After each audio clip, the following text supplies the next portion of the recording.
கவனிக்கிற விஷயம் என்னன்னு கேட்டால், இப்போ ஈரானுடைய விஷயத்துக்கு வருவோம். அப்போ ஈரான் சவுதி இஸ்ரேல் மேலே ஒரு தாக்கல் நடத்தினான். எதுக்காக வேண்டி? இவர்கள் அந்த நாட்டுக்குள்ள புகுந்தோ உளவுத்துறை அனுப்பியோ அவங்க நாட்டுக்கு விருந்தாளியாக வந்த பாலஸ்தீனுடைய ஹமாஸ் தலைவரை என்ன இஸ்மாயிலை கொள்றாங்க. அதுக்கு பிறகும் நிறைய அவங்க நாட்டுக்குள்ள நுழைஞ்சு சில வேலைகளை செய்கிறாங்க. அப்போ இதுக்கு பதிலடி கொடுக்க வேண்டும் என்று அறிவித்திருந்த ஈரான் சந்தர்ப்பத்துக்கு காத்திருந்து ஒரு பதிலடி கொடுத்தாங்க. அந்த பதிலடி கொடுத்ததற்கு என்ன பதிலடி கொடுத்தாங்க என்று கேட்டீங்கன்னா, இந்த ஊடகத்தை கையில் வைத்து கொண்டு இந்த அமெரிக்கா என்ன செய்யறான்னு கேட்டா, அவர்கள் அனுப்பின அனைத்து ஏவுகணைகள், அதிகமான ஏவுகணை எங்கள் கடற்படை இருக்கக்கூடிய கப்பல் படையிலிருந்து சுட்டு தள்ளிவிட்டோம் அப்படிங்கிறான் இவன். அதே மாதிரி இஸ்ரேலில் இருந்து அவன் என்ன செய்யறான்னா, எங்களுடைய அயன் டோம்களும் ஏர் டிஃபென்ஸ் சிஸ்டங்களும் அவங்கள்ட்ட வந்த ஏவுகணை எல்லாம் நினைஞ்சிருச்சு, சுட்டு வீழ்த்தி விட்டது. மிகச்சில இடங்கள்ல தான் அது விழுந்து வெடித்தது. அது விழுந்து வெடித்துதான், மிகச்சில இடங்கள்ல தான் அது வெட்ட வழியில விழுந்து வெடித்ததை தவிர அந்த ஈரானுடைய தாக்கல்னால எந்த பாதிப்பும் இல்லைன்னு சொல்லி என்ன செஞ்சாங்க, அந்த புழுகு, ஆகாச புழுகும்பாங்களை, இதுக்கு நிகரான ஒரு புழுகு இருக்க முடியாது. இப்படி அமெரிக்காவும் புழுகலாம். அமெரிக்க கப்பற்படையினாலையும் அந்த ஏவுகணைகள் எதுவும் சுடப்படவில்லை, இஸ்ரேல்னாலையும் முடியலை. ஆனால் என்ன செஞ்சாங்கன்னு கேட்டால், அந்த சூப்பர் சோனிக் ஏவுகணைகள்லாம் நாங்கள் சுட்டு வீழ்த்திட்டோம் அப்படின்னு என்ன செய்கிறாங்க, புழுகுனாங்க. அந்த நியூஸ் வரவே விடலை. எத்தனை பேர் செத்தாங்கிறது, என்ன இழப்புங்கிறது பெரும் இழப்பு. அந்த இழப்பு அவங்க எந்த விமானத்தை வச்சு குண்டு போடுவாங்களோ அந்த விமானங்களை பூரா காலி பண்ணியிருக்காங்க. அப்போ எந்த ஒன்றையும் மறைத்து விட்டு நாங்கள் எங்களுடைய ஏர்பேஸ் டிஃபென்ஸ் சிஸ்டங்கள் மூலமாக தாக்கிட்டோங்கிறாங்க. அதையே தான் திருப்பி திருப்பி சொல்லிட்டு இருக்கிறாங்க. அமெரிக்க கப்பற்படை நிப்பாட்டிருக்கான்ல, இவன் அங்கேருந்து வரக்கூடிய ஏவுகணை எல்லாம் தடுத்துட்டானா, தடுத்து அடிச்சு நொறுக்கிட்டானா அப்படிங்கிற மாதிரி என்ன செய்யறாங்கன்னா அதை சொல்றாங்க. அது உண்மையா? இந்த ஆயுதங்களை பற்றின ஒரு புரிதல் இருக்கிறவன் இதை ஏத்துக்கிற மாட்டான். வெகுஜன மக்கள்கிட்ட போய் சேரும்போது அடிச்சுட்டாங்களாமல, ஒண்ணுமே செய்யலையாமல. ஏன்னா இழப்பை தான் காட்டலையில. இஸ்ரேலுக்காரன் அவனுக்கு ஏற்பட்ட இழப்பை காட்டவில்லை, அதை ரவுண்ட் பண்ணிட்டு அதுக்குள்ள யாரும் போகக்கூடாது, எந்த செய்தியும் போடக்கூடாது அப்படிங்கிற அளவுக்கு சொன்னதுனால செத்தவனோட எண்ணிக்கை தெரியாது, எவன் செத்தான் தெரியாது, என்ன இழப்புன்னு தெரியும். இருந்தாலும் அந்த சேட்டலைட் படத்தை கண்டு வச்சு என்ன செய்யறாங்க, எவ்வளவு சேதம் ஏற்பட்டுச்சுங்கிறத சொன்ன பிறகு அப்புறம் கொஞ்ச நாளைக்கு பிறகு சில இழப்புகள் ஏற்பட்டுச்சு அப்படிங்கிற மாதிரி மறுப்படாக சொன்னாங்களே தவிர இவங்க சொன்னது போல அப்படி நடக்கவே இல்லை. ஒரு அவங்களுடைய சூப்பர் சோனிக் ஏவுகணை, ஹைப்பர் சோனிக் ஏவுகணைகளை ஒன்றை கூட இவர்கள் சுடவும் இல்லை, எதிர்க்கவும் இல்லை, அமெரிக்காவும் தாக்கவும் இல்லை, தாக்க முடியாது. முதல்ல விளைவிக்கணும். முதல்ல என்ன விளைவிக்கணும்னு கேட்டா, இந்த அயன் டோம் இஸ்ரேலில் வச்சிருக்கிறான்ல, அயன் டோமுடைய அயன் டோம்னா என்னன்னு கேட்டா, ஆட்டோமேட்டிக்கா அதில் அந்த தாக்கக்கூடிய குண்டுகளை நிரப்பி வச்சிருப்பாங்க. ஒரு 20 ஒரு மிஷின்ல ஒரு 20 போட்டு வச்சிருப்பாங்க. அங்கேருந்து வரும்போது என்ன செய்யணும்னா, அது சென்சார் மூலமாக, ரேடார் மூலமாக அந்த எந்த தாக்குறதுக்கு வருது, ஏவுகணை வருது அல்லது ட்ரோன்கள் வருதுன்ற கண்டுபிடிச்சி ஆட்டோமேட்டிக்காக என்ன செய்யும்னா அதை சுட்டுப்படும். இதுதான் அயன் டோம்ங்கிறது. இந்த அயன் டோம்கள் மூலமாக இப்போ தாக்க வரக்கூடிய சுடுறதுன்னு இருக்குல்ல, அதுக்கு அதனுடைய வேகம் என்ன வேகத்தில் போய் அது தாக்கும் அப்படின்னு சொன்னீங்கன்னு சொன்னால், இந்த வேகத்தை ஒளி வேகத்தில், ஒளின்னா சத்தத்தினுடைய அளவை வைத்து என்ன செய்யறாங்க, கணிக்கிறாங்க. ஒளி வேகத்தை வச்சு என்ன செய்யறாங்கன்னா கணிக்கிறாங்க. சத்தத்தினுடைய வேகம் என்னன்னு கேட்டீங்கன்னா, ஒரு மணிக்கு ஒரு மணிக்கு 1225 கிலோமீட்டர்னு அதை கணக்கிடுறாங்க. இந்த ஒளியுடைய சத்தத்துடைய வேகம் 1225 கிலோமீட்டருக்கு போயிடும். ஒரு வெட்டி அடிச்சிங்கன்னு சொன்னா 1225 கிலோமீட்டருக்கு போய் என்ன செஞ்சிடறாங்க, அந்த வேகத்துல போயிடும். மணிக்கு 1220, அதை கால்குலேட் பண்ணி இந்த சத்தத்தின் வேகம் எவ்வளவு அப்படிங்கிற ஒரு பொருளை தூக்கி எறிகிறத விட நான் சத்தத்துடைய வேகம் கூட தானே. இப்போ நீங்க ஒரு 10 மீட்டருக்கு அந்த பக்கம் நிக்கிறேன், நான் பேசுறேன், உடனே உங்களுக்கு விளங்குதுல, அந்த செகண்டே உங்களுக்கு விளங்குதுன்னா அந்த ஒளியுடைய வேகம் உங்களுக்கு எவ்வளவு தெரிகிறது. ஒரு கல்லை விட்டு எரிஞ்சா கூட அவ்வளவு சீக்கிரம் உங்களை தாக்காது. நான் பேசுறது உங்களுக்கு உடனே கேட்கறது. அப்ப இந்த சத்தத்தின் வேகத்தை வச்சுதான் என்ன செய்யறாங்கன்னு கேட்டா, இந்த ஆயுதங்களை அளவிடுறாங்க. அளவிடும் போது இதுல ஒரு ஒளியுடைய ஒரு ஒளியுடைய வேகம் என்பது, இயற்கையான வேகம் என்பது 1225 கிலோமீட்டர் இந்த வேகத்தில் உள்ளது. இவன் வச்சுக்கிற அயன்டோம் இருக்குல்ல, அயன்டோமுடைய வேகம் எவ்வளோன்னு கேட்டால் 2.2 ஒளி வேகம். அதாவது அந்த ஒளி வேகத்தை விட, சத்தத்தின் வேகத்தை விட 2 மடங்கு. 1225 சொன்னா 2400 2500 கிலோமீட்டர் வேகத்தில் போய் தாக்கும். இவன் தடுப்பதற்கு வைத்திருக்கிற அந்த தடுப்பு ஆயுதங்கள் எவ்வளவு வேகமா போய் பயணிக்கும் என்று சொன்னால் 2500 அளவுக்கு ஏறக்குறைய அந்த வேகத்தில் தான் இது போகும். அதை தாண்டி போகாது. தாக்க வரக்கூடிய ஆயுதம் 3000 மைல் வேகத்தில் வருதுன்னு வைங்க, தாக்க முடியுமா? இவன் போகும்போது அதை தாண்டி போயிடும். அப்ப 2500 வேகம் தான் இவனுக்கே இருக்குது. அயன்டோமுடைய அதிகபட்ச வேகம் எவ்வளவு ஒன்று கேட்டா 2.2 தான். 2000 செக்ஷன் தான் இருக்குது. 2500 கிலோமீட்டர் வேகத்தில் அந்த தாக்குவதற்கு உரிய ஆயுதம் அவன்கிட்ட கருவி வைத்திருக்கிறான். ஆனால் அங்கிருந்து வரக்கூடிய ஏவுகணை 3000 மைல் வேகத்துல, 4000 மைல் வேகத்துல, 5000 மைல் வேகத்துல வரக்கூடியதாக இருக்கும் என்று சொன்னால் இந்த அயன்டோம்னால இங்க போகும்போது அங்க போயிடும். இவன் இந்த அயன்டோம் ஏவி இது போய்கிட்டு இருக்கும்போது பாதி தூரம் போகும்போது அது இடத்த கடந்து போய் தாக்க வேண்டிய இடத்தை தாக்கணும். அப்ப இந்த அயன்டோம்னால தாக்க இயலாது. எதை தாக்க இயலாது? அந்த சூப்பர் சோனிக், ஹைப்பர் சோனிக் ஏவுகணைகள் இருக்கு இல்லையா, அதை தாக்கவே முடியவே முடியாது. ஒன்னுலாம் போட மாட்டாங்க. சூப்பர் சோனிக் 1, 2, 3, 4, 5 வரைக்கும் வச்சிருக்கிறாங்க. 5 மடங்கு சூப்பர் சோனிக் 5 அப்படின்னு போட்டாங்கன்னு சொன்னா இந்த சத்தத்துடைய வேகம் இருக்குல்ல 1200 கிலோமீட்டர், இது மாதிரி 5 மடங்கு வேகத்துல அது வரும்.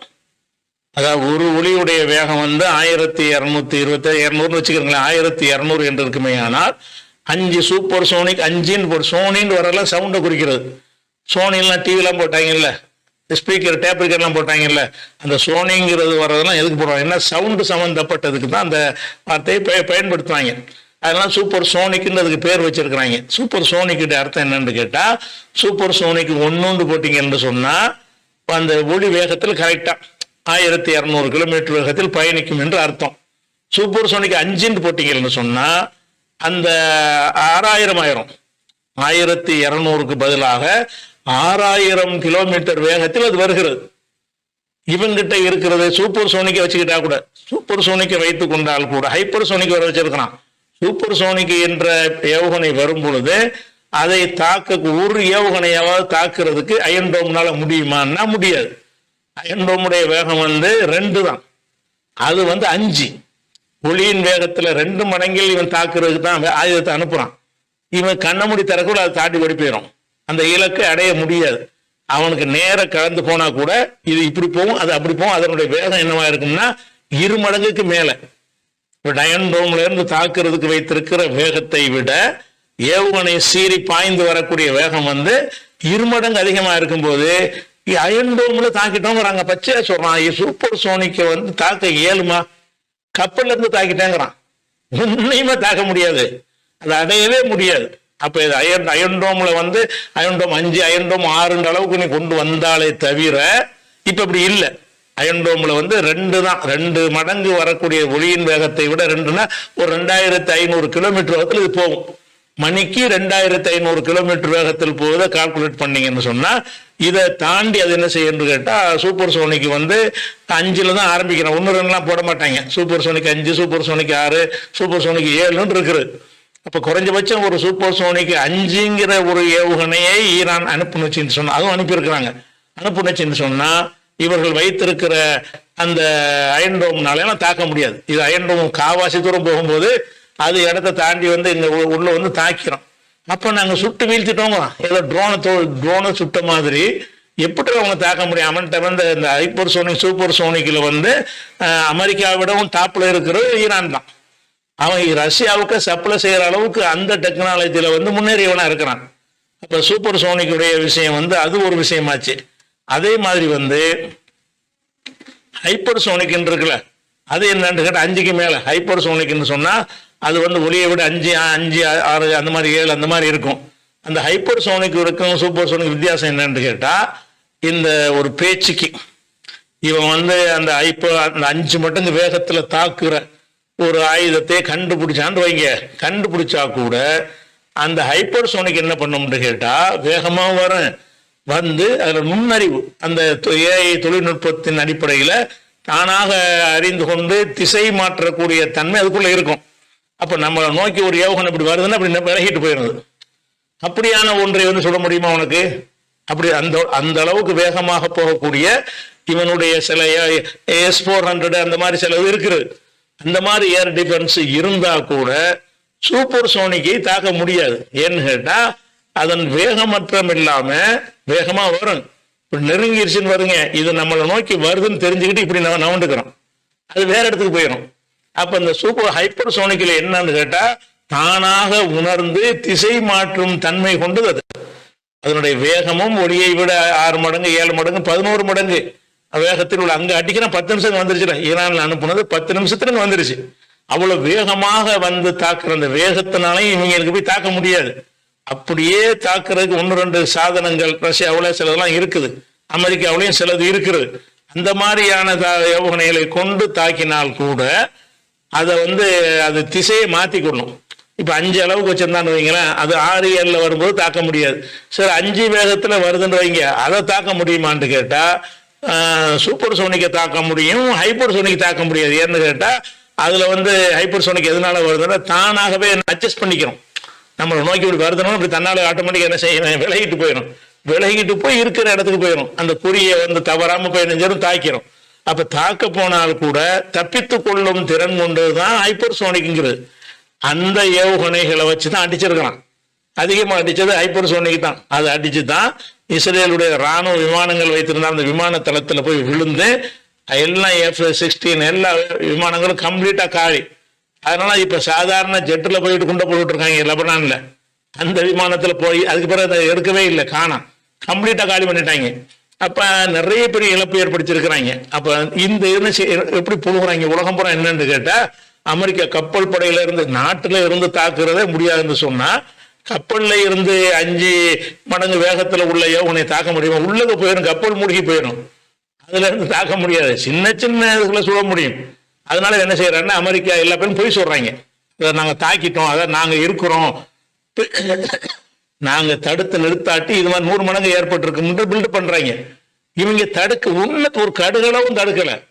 அப்படியே எவ்வளவு ஏற்றாங்களோ அது அவ்வளவு நெஞ்சு கரெக்டாக.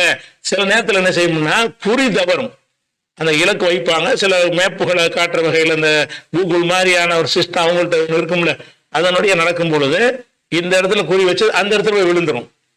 அந்த மாதிரி ஒரு எரர் இவங்க சுடுவதனால உள்ள எரர் இல்லை. அந்த எரர்னால என்ன செய்யணும்னா ஒரு 10% மச்ச குறியை தாண்டி போய் இங்கே விழுறது போல 10 கிலோமீட்டர் தள்ளி போய் விழுந்துடும். அந்த மாதிரி ஒரு 10% விழுந்திருக்கிறது. அதுவும் தாக்குதல் தான், இலக்கத்தான் தாக்கலையே தவிர தாக்கி இருக்கிறது. இவன் எந்த இலக்க நாடுனாலும் அதை தாக்கலைங்கிறது 10%. 90% வந்து எந்த இடத்துக்கு குறி வச்சானோ அந்த மொசாத்துடைய தலைமையகத்துக்கு வச்சான். அதுல வந்து என்ன செய்யணும், கொஞ்சம் தள்ளி விழுந்திருக்கு, அது ஒண்ணு மட்டும் உதாரணத்துக்காக வேண்டி. அதுல விழுந்தா கம்ப்ளீட்டா காலியா இருப்பாங்க, பக்கத்துல விழுது. அது மாதிரி வரும். அந்த தொழில்நுட்பத்தில் என்ன செய்யும், என்னதான் இருந்தாலும் இந்த குறி இலக்கை கண்டுபிடிக்கிறதுல இந்த மேப்பில் வரக்கூடிய நம்ம கூகுளில் மேப் போட்டு போகிறோம்ல, ரூட்டுன்னு கடைசியில் போய் மரத்தில் போய் மோதுற மாதிரி போயிடும்.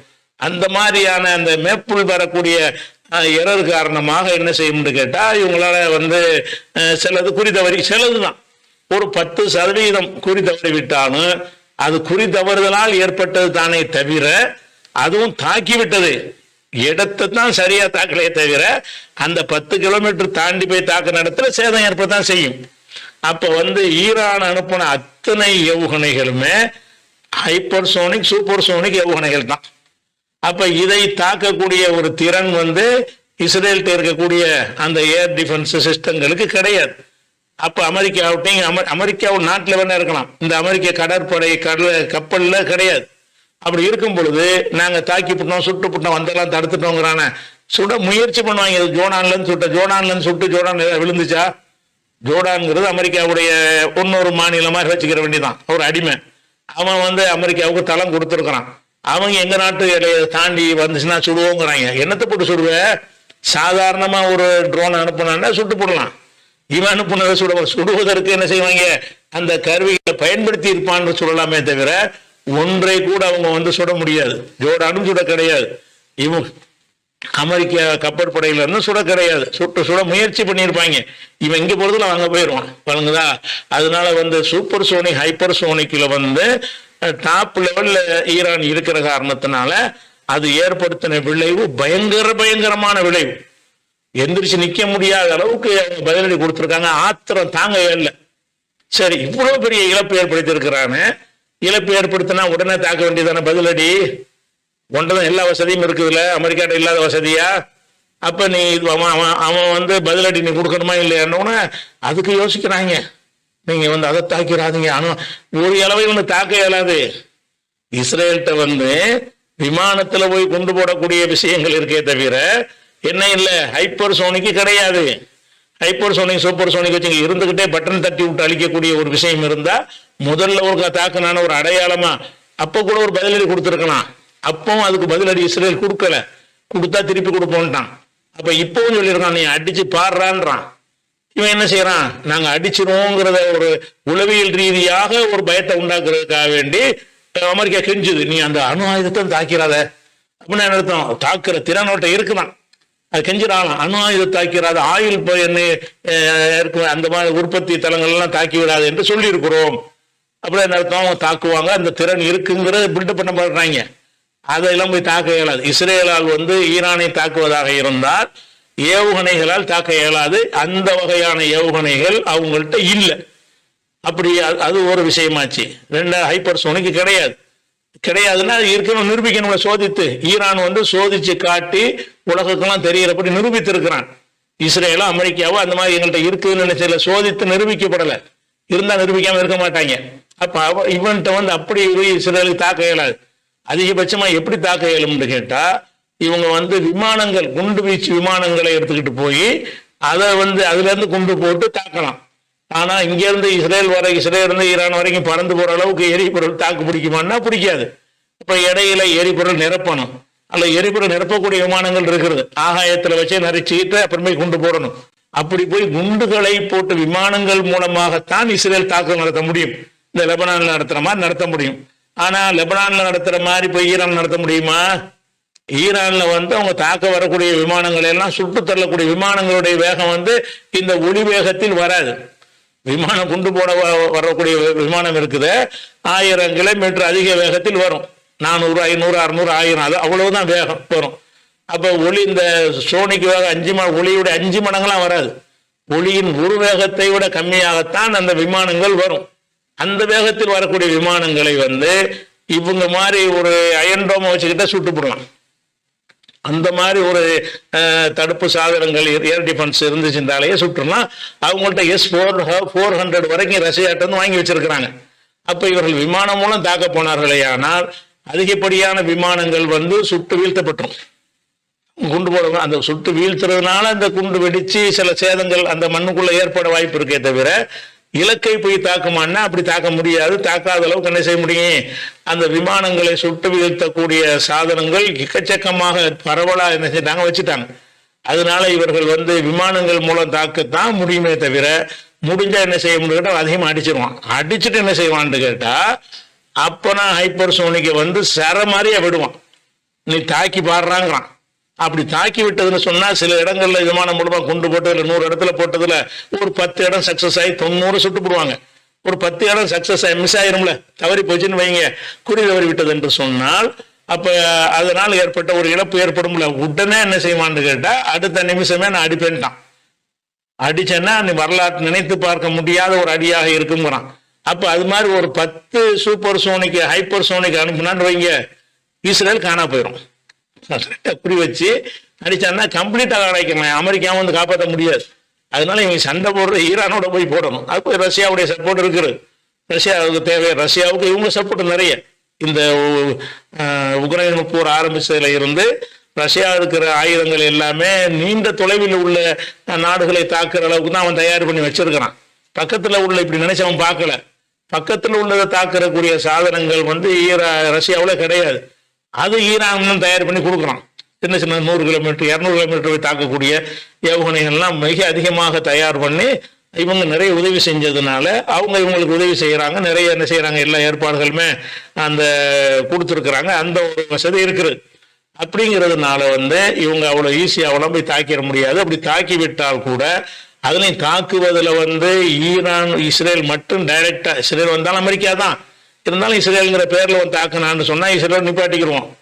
அமெரிக்காவும் நுழைஞ்சி விமானங்களை வந்துச்சுன்னு வைங்க, அந்த பக்கத்தில் கப்பலில் இருக்கிற அம்பூட்டு கப்பலையும் காலி பண்ணிடுவோங்கிறான். அனைத்து கப்பல்களையும் காலி பண்ணுற அளவுக்கு எங்கள்கிட்ட சாதனங்கள் இருக்கிறது. அதே மாதிரி ஈராக்கில் சிரியாவில் எல்லாம் நீங்கள் வைத்திருக்கிற, பஹ்ரைனில் வைத்திருக்கிற, ஜோர்டானில் வைத்திருக்கிற அமெரிக்காவுடைய படை தளங்களையும் குறிவைப்போம். அமெரிக்கா அதில் நேரடியாக தலையிட்டது என்று சொன்னால் அவங்களையும் தாக்குவோன்ட்டான். அமெரிக்கா துணை நீங்கள் இப்படி பயப்படணும், ரொம்ப பயப்படுவானோ. அதனால எல்லாம் அந்த ஆயுத பலம் தானே தவிர இயல்புல உலகத்திலே பெரிய கோழைகள் யாருன்னு கேட்டால் அமெரிக்காவுடைய இராணுவம் தான். கடுமையான கோழை இராணுவம். தரப்படைய லேசில் இறக்கவே மாட்டாங்க. இந்த மாதிரி மேலே இருந்து கூட்ட அப்பாவி லட்சம் லட்சமாக கொண்டு விட்டு ஆப்கானில் மக்களை பூரா கொண்டு குவிச்சுட்டு தான் போய் தடப்பறை இறங்கினாங்க. சண்டைக்கெல்லாம் போக மாட்டாங்க. அதனாலதான் போய் அப்போ தாக்கு பிடிக்க முடியும். நேரடி சண்டை வந்தோன்னு அங்கங்க அடிக்கிறான்னா ஓடி வந்துட்டானுவோம். அதனால அமெரிக்கா போய் நேரடியாக தாக்க மாட்டான். அப்படி தாக்குவானையானால் ஈரான்னால அவங்களுக்கு பதிலடி கொடுக்க முடியும். எங்க கொடுப்பாங்க? பல படை தளங்கள் சவுதியில இருந்து எல்லா நாடுகள்லையும் வச்சிருக்கிறான். அந்த தளங்களை குறி வச்சு அடிப்பாங்க, ஹைப்பர்சோனிக்கை வச்சு அடிப்பாங்க. அது அமெரிக்காவால் தடுக்க முடியாது. அதை நீங்க ஞாபகத்தில் வச்சுக்கணும். அடுத்ததாக என்ன செய்யறாங்கன்னு கேட்டா, ஈரான் தாக்கிடுவாங்கிறதுக்காக பயங்காட்டுறதுக்காக வேண்டி தாடுன்னு சொல்லி ஒரு ஏவுகணையை நம்ம அதாவது ஏர் டிஃபென்ஸ் சிஸ்டம், அதாவது இந்த அயன்டோ மாதிரி ஒரு விஷயத்தை நாங்கள் கொடுத்துருக்குறோம் அப்படின்னு சொல்லி என்ன செய்யறான்னு கேட்டா, அந்த தாடுங்கிற பேர்ல ஒரு ஏர் டிஃபென்ஸ் சிஸ்டத்தை இஸ்ரேலுக்கு அனுப்பியிருக்கான் அமெரிக்காக்காரன். அதை வச்சு அவங்க என்ன செய்வாங்களாம், எல்லாத்தையும் தாக்கிடுவாங்களாம். அதை நீங்க தாக்குமான்னு நீங்க என்ன செய்யுங்க, தேடி பாருங்க. நீங்க தேடி பார்த்தீங்கன்னு சொன்னா அந்த தாடுங்கிற ஏவுகணைகள் மூலமாக இதை தாக்க முடியாது. எதை? ஹைப்பர்சோனிக் எல்லாம் தாக்க முடியாது. அதனுடைய வேகமும் மட்டுப்படுத்தப்பட்ட வேகமாக தான் இருக்கிறது. அந்த தாட்டுங்கிற அந்த ஏர் டிஃபென்ஸ் சிஸ்டத்தை அமெரிக்கா தயாரிச்சது பலஸ்டிக் ஏவுகணை என்று சொல்றாங்கல்ல, அதை தடுக்கிற வகையில் தான் தயாரிக்கப்பட்டிருக்கிறது. பாலஸ்டிக் ஏவுகணைன்னு சொல்றாங்கல்ல, அந்த சூப்பர் சோனிக் ஹைப்பர் சோனிக்கை தாக்கும் அளவுக்கு அதுல அந்த திறன்ல தயாரிக்கப்படவே இல்லை. பிளாஸ்டிக் ஏவுகணைன்னா என்னன்னு கேட்டா, பிளாஸ்டிக் ஏவுகணைனாலும் அது வேகமாக தான் வரக்கூடியது, வேகமாக தான் வரும், வேகமாக தான் தாக்கக்கூடியதாக தான் இருக்கும். அது என்ன செய்யும்னு கேட்டால், அந்த ஏவுகணை அனுப்புகிறாங்கல்ல, இஸ்ரேலுக்கு அனுப்புகிறாங்கல்ல, அனுப்பணும்னு நினச்சி கீழ் நோக்கி இறங்கணும். அந்த இடம் வரைக்கும் மேலே போயிட்டு அதுக்கப்புறம் கீழ் நோக்கி இறங்கி அந்த இடத்துக்கு தாக்கணும். அந்த கீழ் நோக்கி இறங்கும் பொழுது அது அந்த பூமியுடைய ஈர்ப்பு சக்தியை கொண்டு தான் இறங்கும், பவரில் இறங்காது. ஏந்தி தள்ளுறதுக்கு தான் பவர். தள்ளி இஸ்ரேலுக்கு மேலே ஒரு போயிடுச்சுன்னு வைங்க, அப்புறம் அதை குறி பார்த்து இறங்கணும். அப்படி இறங்கும் போதும் உள்ள பவர் வச்சோம்னா ரொம்ப பெருசாக போயிடும், செலவு ஜாஸ்தியாயிருன்னு சொல்லி மேலே தள்ளுற வரைக்கும் அதனுடைய எரிபொருளை கொண்டு என்ன செய்யும், மேலே வரும். இறங்கும் போது அந்த பூமியுடைய ஈர்ப்பு சக்தி இருக்குல்ல, தன்னால் உழுவுற மாதிரி இறக்குறைய. பலஸ்டிக் யோகனைங்கிறது நம்ம ஒரு கல்லை மேலேருந்து போட்டால் தன்னால் அது உழுவுமா இல்லையா? அதுக்கு எரிபொருளை வச்சா உழுவுது, எரிபொருளை வச்சு உழுவுறது இல்லை. அதனுடைய பூமியுடைய ஈர்க்கக்கூடிய சக்தி என்ன செய்ய இழுத்துரும். அப்ப அந்த குறியை மட்டும் கரெக்டா வச்சிருவான், பூமி இழுத்து கொண்டே தாக்கக்கூடியது. அப்படிங்கும்போது அதனுடைய வேகம் கம்மியா போயிடும், மேல வரும்போது தான் வேகமா வரும். இப்படி உழ ஆரம்பிக்கும் பொழுது புவி ஈர்ப்பு சக்தியின் அளவுக்கு தான் அது இறங்கும். அதனால என்ன செய்ய முடியும்னு கேட்டா, அது அமெரிக்காவுடைய இந்த தாடுங்கிறதுனால அதை பூமியை நோக்கி இறங்கும் போது சுற்ற முடியும். ஏன்னு கேட்டா அது பவர் தள்ளுறது இல்லை, அது மேல வரைக்கும் இப்படி தள்ளுறது வரைக்கும் தான் அந்த ஏவுகணைய அந்த நிறுவனத்துடைய வேலையாக இருக்கும். மேலே இஸ்ரேல் வந்தவொன்னே கீழே இறங்கி தாக்கு அப்படின்னு ஒரு கமாண்ட் கொடுத்துருப்பாங்கல்ல, தாக்குறதுக்கு இறங்கக்கூடிய நேரத்தில் அதுக்கு பவர் இருக்காது, எல்லாம் காலியாக இருக்கும். அப்போ எதை கொண்டு தாக்கும் என்று கேட்டால், அந்த பூமியை அதை இழுத்துக்கிறோம்ல, அந்த இடத்துல நிப்பாட்டினா தன்னால் கீழே தானே வரேன். அதில் என்ன செய்யும்னு கேட்டால், அந்த ஏவுகணையுடைய எடை சக்தியை பொறுத்து வித்தியாசங்கள் படும், ஒரே சீராவெல்லாம் வராது. நீங்க ஒரு உயரமான இடத்துல இருந்து ஒரு ரப்பர் பந்தையும் ஒரு இரும்பு பந்தையும் மேல இருந்து ஒரே நேரத்தில் போட்டீங்கன்னு வைங்க, இரும்பு பந்து வேகமாக கீழே வந்துடும், ரப்பர் பந்து கொஞ்சம் லேட்டாக தானே வரும். ரெண்டுமே ஈர்ப்பு சக்தி ஒன்றா இருந்தாலும் அந்த இரும்புடைய வெயிட்டின் காரணமாக அது சீக்கிரமாக இழுக்கும், இது கொஞ்சம் லேட்டாக இழுக்கும். அந்த மாதிரி எல்லாம் அந்த பிளாஸ்டிக் ஏவுகணையுடைய தகுதியை பொறுத்து அதனுடைய வேகம் கூட என்ன செய்யும், கூடும் குறையும். ஆனால் ஹைப்பர் சோனிக்கு சூப்பர் சோனிக்கு கடைசியில் தள்ளுற வரைக்கும் அந்த பவரை மீனே கொடுத்துருவான். பூமியோட ஈர்ப்பு சக்தியை கொண்டு இயங்காது. அதனால இந்த குண்டு போடுற இடம் வந்த உடனே அங்கேயும் அதே ஸ்பீட்ல போய்கிட்டு இருக்கும். எது? Super sonic. அதனால அந்த அந்த ஏவுகணைகளை தாக்கும் திறனில் இவங்களுடைய தாடு ஏவுகணை அந்த ஏர் டிஃபென்ஸ் சிஸ்டம் உருவாக்கப்படவில்லை. பாலஸ்டிக், அதாவது ஒரு மேல வரைக்கும் பவர்ல வந்துட்டு அதுக்கப்புறம் பூமியுடைய ஈர்ப்பு சக்தியில போய் விழுகிற மாதிரி உள்ள குண்டுகள் இருக்குல்ல, அதான் பாலஸ்டிக்ங்கிறாங்க. பாலஸ்டிக் ஏவுகணைகள் புறப்படும் வேகம் பயங்கரமா இருக்கும், தாக்கும் வேகம் குறைஞ்சு போயிடும். இப்படி அப்படி இறங்கும், இப்படியே இறங்கும், அப்புறம் சர்ன்னு வரும். இறங்கல அப்படியே அந்த பூமியோட ஈர்ப்பு சக்தி என்ன, இதோட வெயிட் என்ன, இவனோட ஈர்ப்பு சக்தி என்ன என்பதை கால்குலேட் பண்ணி அதுக்கு தகுந்த மாதிரி இறங்கும். அதனுடைய வேகம் பல மடங்கு குறைந்து போயிடுற காரணத்தினால இவங்க வச்சு என்ன செய்யலாம், சுட்டுடலாம். அது அயன்டோம் வச்சு சொல்ல முடியாது. இந்த தாடுங்கிறான்ல அந்த ஒரு அயன்டோம் மாதிரி உள்ள சிஸ்டத்தை வைத்து தாக்கிட முடியும். ஆனா ஹைப்பர் சோனிக்கை சூப்பர் சோனிக்கை தாக்குவதற்கு இது உதவாது. அதை ஈரான் சொல்லிட்டான். இது படம் காட்டுறாங்க, இவங்களுடைய தாடுனா எங்களுடைய ஏவுகணையில் ஒன்றும் பண்ண முடியாதுன்னு அவர் தெளிவாக அறிவிச்சிட்டான். இது பயம் காட்டுறாங்க, இஸ்ரேலுக்கு இதெல்லாம் கொடுத்துருக்குறோம், ஏவுகணையை போட்டுறாத. அது எனக்கும் உனக்கும் சொல்லு, அவனுக்கு ஈரான் சொல்ல முடியுமா? இதுல ஊறி போனவங்க அவங்களுக்கு தெரியுமா இல்லையா? பொதுமக்களை ஏமாத்துறதுக்காக வேண்டி அப்படி என்று அதனாலதான் இன்னும் தாக்காம இருக்கிறான். இஸ்ரேல் என்ன செய்யல, பலஸ்தீன் அப்பாவி மக்களை போய் கொண்டு போட்டு சாவடிக்கிறானே தவிர ஈரான்ல போய் அடிச்சா பலம் அடினா பன்மடங்கு பலமா இருக்கும். அதோட காலியாயிரும், அமெரிக்காவிலையும் காப்பாற்ற முடியாது.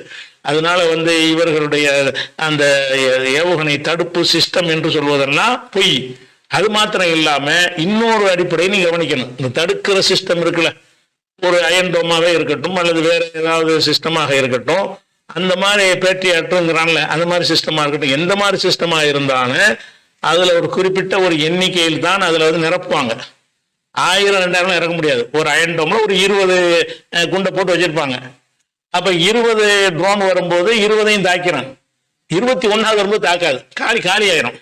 அப்ப இடத்து மர கலட்டி ஃபுல் பண்ணி நிறைச்சி அந்த டைம் வர்றதுக்குள்ள 100 ஏவுகணை விட்டுருவான் உள்ள. அப்ப அந்த தாக்குறதுக்கு இவங்க தாடா இருந்தாலும் சரி, அது மாதிரி இவங்க சொல்லக்கூடிய அயன்டோமா இருந்தாலும் சரி, ஒரு குறிப்பிட்ட 10 20 அந்த எண்ணிக்கையில் தான் அதுல சரக்கு வைக்க முடியும். அந்த 10 வீசி முடிச்ச பிறகு மரம் ஃபுல் பண்ணணும். அதுதான் 95 பேர் அது ஏக்கருக்கு வேணுமா? எதுக்கு? தூக்கி ஃபுல் பண்ணி வச்சுக்கிட்டே இருப்பதற்கு.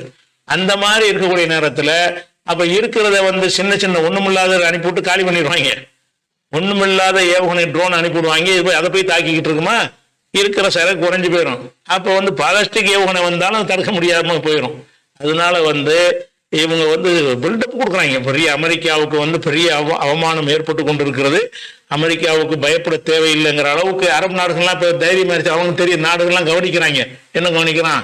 என்னடா இஸ்ரேலை அங்க உட்காந்துட்டு அமெரிக்காவையெல்லாம் தாண்டி அனைத்து ஐரோப்பிய நாடுகளையும் தாண்டி உள்ள போய் பூந்து அடிச்சுட்டானுல அப்படின்ற உடனே இவன் வலிமையான ஒரு ஆள் என்று சொல்லி என்ன செய்யறாங்க, ஈரானுக்கு பயந்துகிட்டு எங்க நாட்டுடைய தளத்தை நாங்க கொடுக்க மாட்டோம். இது வரைக்கும் சொன்னது கிடையாது.